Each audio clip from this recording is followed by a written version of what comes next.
परमेश्वर के नाम की स्तुति हो। मैं परमेश्वर का धन्यवाद करता हूँ। आज इस सवेरे के समय में आपके साथ में संदेश बांटने के लिए प्रभु ने अवसर दिया।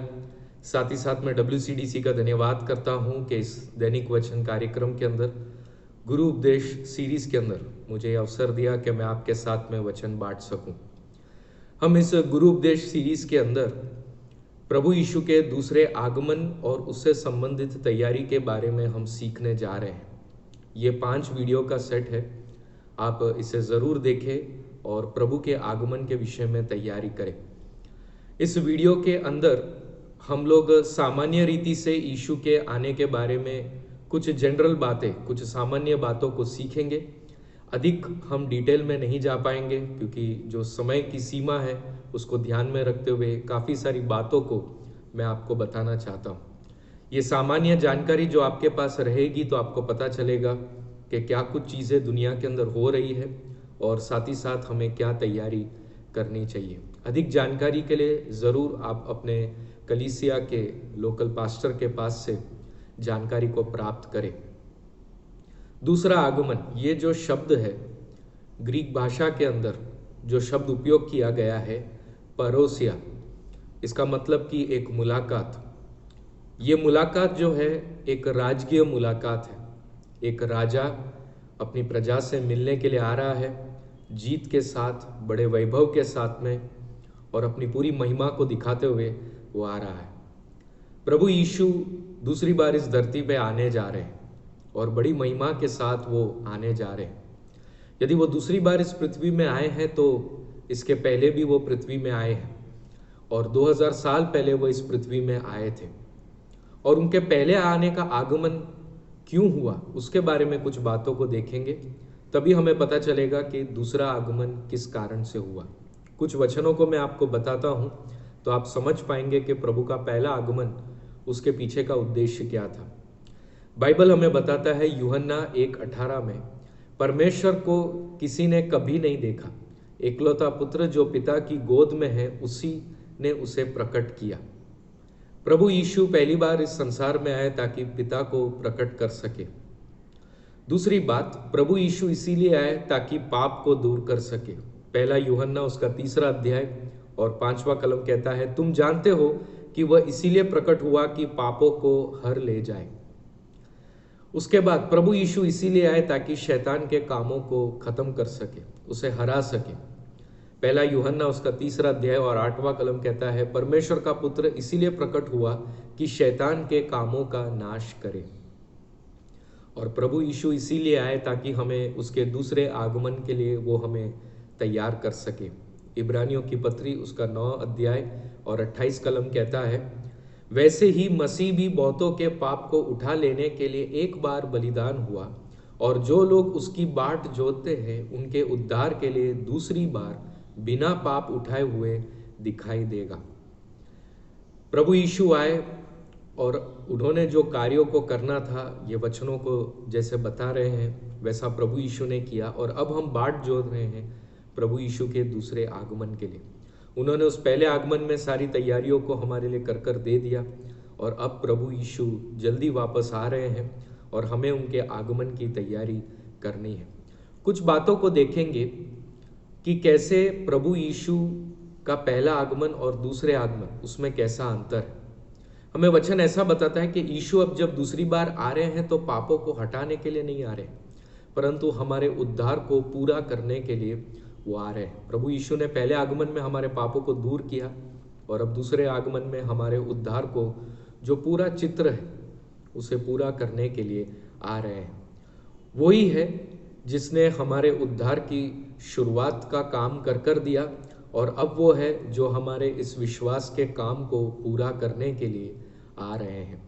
प्रभु यीशु पहली बार आए ताकि हमारे पापों के प्रायश्चित को वो कर दे और अब दूसरी बार आ रहे हैं ताकि पृथ्वी पर वो न्याय कर सके। जब पहली बार यीशु मसीह आए तो उनके रहने के लिए कोई कमरा नहीं था। जब उनका जन्म हुआ, उन्हें जन्म देने के लिए कोई जगह प्राप्त नहीं हुई और फिर उन्हें गौशाला में जन्म लेना पड़ा। लेकिन अब जब वो दूसरी बार आ रहे हैं तो वो पूरे पृथ्वी पर राज करने के लिए आ रहे हैं और इसीलिए अब हमें उनके लिए कमरा बनाना चाहिए। कि आपके हृदय में प्रभु यीशु के लिए कमरा तैयार है।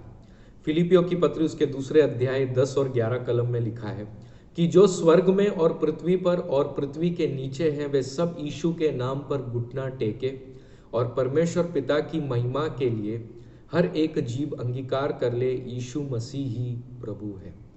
बाइबल इस बारे में हमें कहता है कि हम ऐसी तैयारी करें।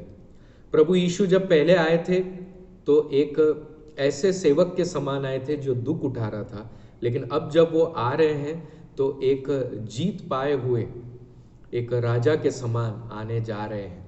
जब वो पहले आगमन में आए थे तो बड़े नम्रता के साथ सभी परिस्थितियों में उन्होंने सेवा की, लेकिन जब वो अब आने वाले हैं तो पूरे स्वर्ग की सेना के समेत वो अब इस बार दूसरे आगमन में आने जा रहे हैं।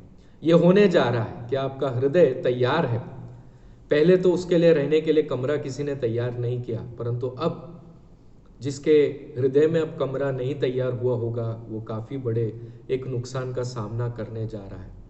आप क्या करने जा रहे हैं? देखिए, हम कुछ बातों को समझेंगे कि दूसरे आगमन के संबंधित उन घटनाओं में क्या कुछ होने जा रहा है। देखिए, प्रभु यीशु आने जा रहे हैं, इस बात पर हम सब विश्वास करते हैं और वो स्वर्ग से महिमा के सहित प्रकट होने जा रहे हैं।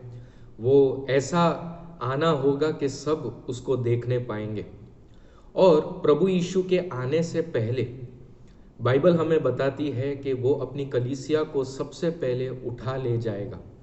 वो आकाश में उसे उठा लेगा। बाइबल कहता है कि उस समय पहला पुनरुत्थान होगा। उस पहले पुनरुत्थान के अंदर जो मसीह में मर गए हैं वे सब जीवित होंगे और उन्हें एक नया शरीर प्राप्त होगा। और उस समय जो जीवते होंगे मसीह पर विश्वास करने वाले, वे मरेंगे नहीं, परंतु वे रूपांतरित हो जाएंगे और मसीह के साथ आकाश में जुड़ जाएंगे। बाइबल हमें ऐसा बताता है कि ये हमारी धन्य आशा है, ये हमारी उम्मीद है और इसीलिए हमें ये प्रेरणा देता है कि हम पवित्र जीवन जिए। प्रभु यीशु के दूसरे आगमन के बारे में कोई नहीं जानता, वो दिन, वो समय कैसा है, वो घंटा कैसा है जब ये सब कुछ होने जा रहा है। जब एक बार कलीसिया का उठा ले जाना होगा और सारे मसीहों को प्रभु यीशु के सामने लाया जाएगा तो मसीह लोगों को प्रभु अब पुरस्कार देंगे। वो पुरस्कार देंगे उस अनुसार कि हर एक व्यक्ति ने किस प्रकार का काम किया और उस अनुसार वे उन्हें पुरस्कृत करेंगे। इस समय ये न्याय का सिंहासन नहीं है यीशु मसीह का, परंतु हर एक व्यक्ति ने जो मसीह में मेहनत की है उसका पुरस्कार वो लोग प्राप्त करेंगे।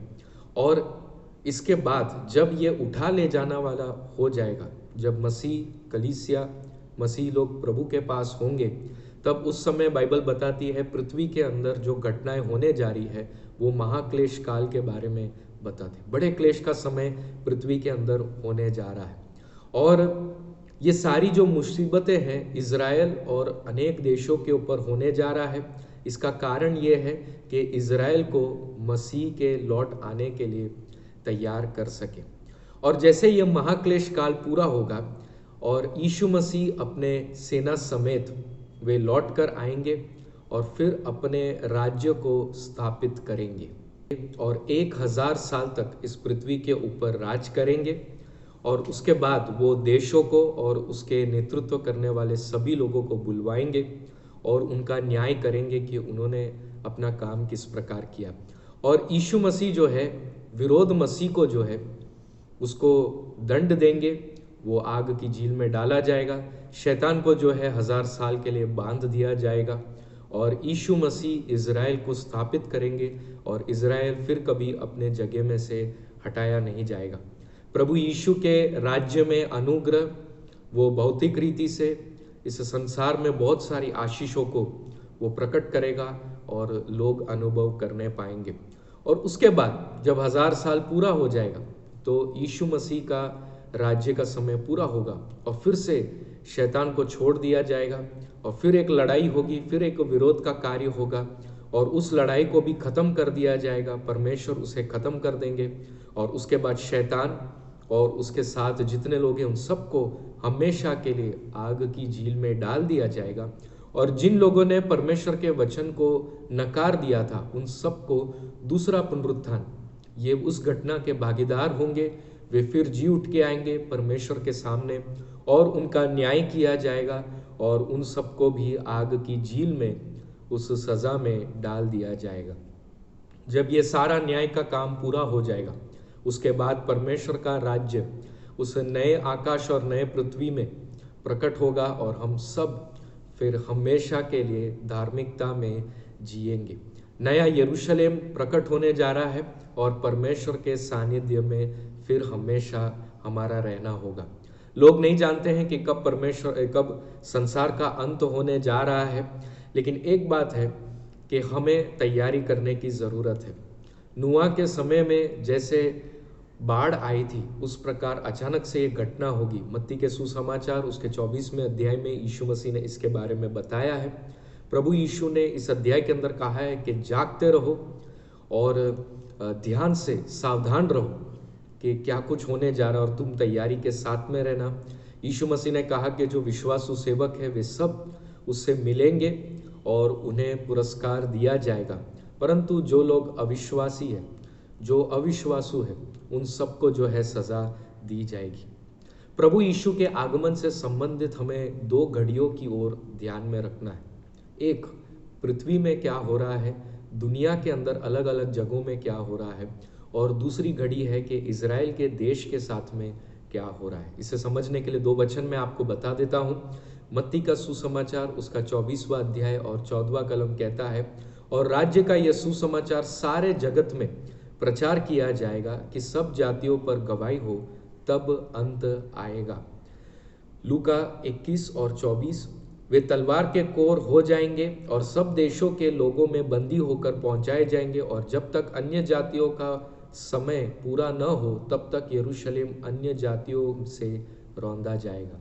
एक, पूरे दुनिया में सुसमाचार पहुंचना है और पहुंचने के साथ ही वो अंत का समय बताएगा। और दूसरी बात कि इज़राइल के देश के ऊपर, यरूशलेम के ऊपर अन्य जाति के देश जो है उसे रौंदेंगे, और जैसे अन्य जातियों का समय पूरा होगा अंत आ जाएगा। इन दो चीज़ों का ध्यान हमें रखना है और हमें अंत के बारे में पता चलेगा। आने वाले वीडियो के अंदर हम और भी बातों को सीखेंगे। बड़ी तैयारी के साथ, इच्छा के साथ आप आना। हम दानियल के पुस्तक से, रेवलेशन के पुस्तक में से, प्रकाशित वाक्य में से हम कुछ बातों को सीखेंगे। प्रभु आप सबको आशीषित करे। सभी को जय मसीह की।